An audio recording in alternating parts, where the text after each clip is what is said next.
चलिए आगे बढ़ते हैं खबरों में। फिलहाल राजेश आपका शुक्रिया। डिंडौरी में भीषण सड़क हादसा हो गया था। आज जब सुबह आप लोगों की नींद खुली तो एक बहुत ही भीषण सड़क हादसे की खबर आई, जिसमें वाकई मैं भी बहुत हतप्रभ रह गया। 14 लोगों की जान चली गई और 20 से ज्यादा लोग घायल हो गए। ये सभी लोडिंग वाहन से गोद भराई के कार्यक्रम में गए हुए थे। अब शुभ कार्य से वापस लौट कर आ रहे थे घर। जाहिर सी बात है इन लोगों के मन में रहा होगा कि शादी की डेट फिक्स हो गई तो कब शादी करना है, उसकी तैयारी करते हुए बात आ रहे होंगे। तमाम अच्छे पल एक दूसरे साझा कर रहे होंगे, लेकिन जरा सी चूक की वजह से, जरा सी चूक हुई होगी और इसी चूक की वजह से पता है 14 लोगों की जान चली गई। वो दोबारा कभी वापस नहीं आएंगे। हालांकि सीएम की तरफ से 4-4 लाख रुपए के मुआवजे का ऐलान तो किया गया उनके परिवार के लोगों को, लेकिन वो 14 लोग अब वापस नहीं आएंगे एक छोटी सी गलती की वजह से। इसीलिए यातायात नियमों का पालन करना चाहिए। जो भी गाड़ी आप रखे हैं उसकी मेंटेनेंस रखनी चाहिए। हालांकि ये लोडिंग वाहन था, उसमें ये लोग जा रहे थे। ये 8 महिला और 6 पुरुष की मौत हो गई है। हम एक बार कोस सकते हैं कि लोडिंग वाहन में ये लोग क्यों जा रहे थे। इनके पास इतने पैसे नहीं थे कि ये कार कर सकें, इसीलिए लोडिंग वाहन में ये कार्यक्रम करने के लिए जा रहे थे। लेकिन गलती यहां पर ड्राइवर से हुई या किससे हुई, ये तो फिलहाल जांच का विषय है। हरप्रीत कौर रीन इस वक्त हमारे साथ जुड़ी हुई हैं, बल्कि लाइव है। हरप्रीत कौर रीन, जाहिर सी बात है जो इस दुनिया से चला गया उन्हें वापस तो नहीं ला सकता, लेकिन सीएम की तरफ से 4-4 लाख रुपए का मुआवजे का ऐलान किया है। कम से कम उनके परिवार को थोड़ा हौसला, ढांढस, हिम्मत मिलेगा। हरप्रीत, देखिए, बिल्कुल सबसे पहले तो अपने दर्शकों को यहाँ पर अपने दर्शकों को सबसे पहले ये बताना चाहेंगे कि घटना की वजह एक बार फिर परिवहन विभाग की लापरवाही यहाँ पर बनी है। जिस पिकअप वाहन का यहाँ पर एक्सीडेंट हुआ, जिसने 14 लोगों की जान ले ली है, इस पिकअप वाहन का फिटनेस 2022 सितंबर में ख़त्म हो चुका था। 2021 में इसका बीमा ख़त्म हो चुका था, लेकिन उसके बावजूद सड़क पर यह पिकअप वाहन दौड़ रहा था।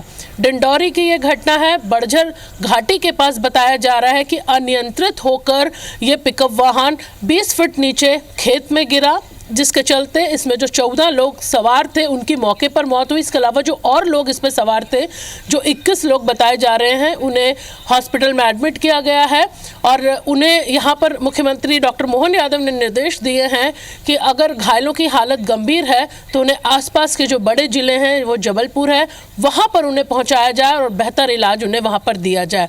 तो सबसे बड़ी बात कि एक बार फिर परिवहन के लापरवाही का जो शिकार 14 लोगों को होना पड़ा। इसके साथ ही इसमें से बताया जा रहा है कि 8 महिलाओं की मौत हुई है, 6 पुरुषों की मौत हुई है और करीबन 16 से लेकर 60 साल तक के जो लोग हैं उनकी इस हादसे में मौत हुई है। हालांकि अभी ये तस्वीर साफ यहाँ पर नहीं हो पाई है कि ये किस कार्यक्रम में गए थे, लेकिन बताया जा रहा है कि गोद भराई का ये कार्यक्रम था, जहाँ ये सभी लोग गए थे और वापस अपने घर को लौट रहे थे। देर रात करीबन अल सुबह कहा जाए 3 से 4 बजे के बीच ये हादसा हुआ है और इसमें जो लोग अभी 21 घायल हैं, उनमें से भी कई की हालत गंभीर बनी हुई है। मुख्यमंत्री डॉक्टर मोहन यादव ने पीड़ित परिवार जिन्होंने अपने परिजनों को खो दिया है, 4-4 लाख रुपए की यहाँ पे सहायता राशि देने की घोषणा की है। इसके साथ ही उन्होंने कहा है कि घायलों के इलाज में किसी भी तरह की लापरवाही न बरती जाए। उन्हें फौरन बेहतर से बेहतर इलाज जहाँ पर भी भर्ती करके देना पड़े, जिन भी जिलों में बेहतर हॉस्पिटल है, बड़े शहरों में, वहाँ पर उन्हें पहुँचाया जाए। इसके साथ ही तमाम बड़े जो अधिकारी हैं, चाहे कलेक्टर हैं, कमिश्नर हैं, वो मौके पर पहुंच चुके हैं, घायलों का हालचाल जान रहे हैं और जिस तरह भी रेस्क्यू ऑपरेशन जो है उसे पूरी तत्परता से वो वहां पर कर रहे हैं। फिर और इसके साथ ही दर्शकों को बताना चाहेंगे कि पिकअप वाहन का जो ड्राइवर है उसे पुलिस ने गिरफ्तार कर लिया है।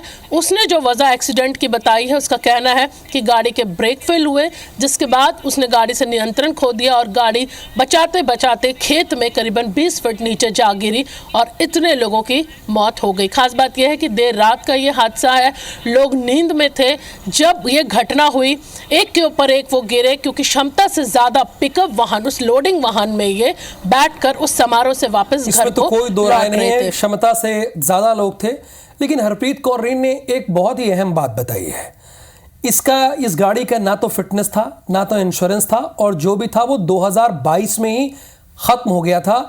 यानी एक बार फिर से जो ये हादसा हुआ है उसमें परिवहन विभाग की लापरवाही सामने आई है। वो लोग करते क्या हैं, रहते कहाँ, ये आरटीओ वाले हैं कहाँ? जो सड़क पर गाड़ियां चलती हैं क्या उसकी चेकिंग नहीं होती है? और चेकिंग होती है तो सिर्फ इसके लिए होती है कि आप कितना पैसा दे सकें, कितना ना दे सकें।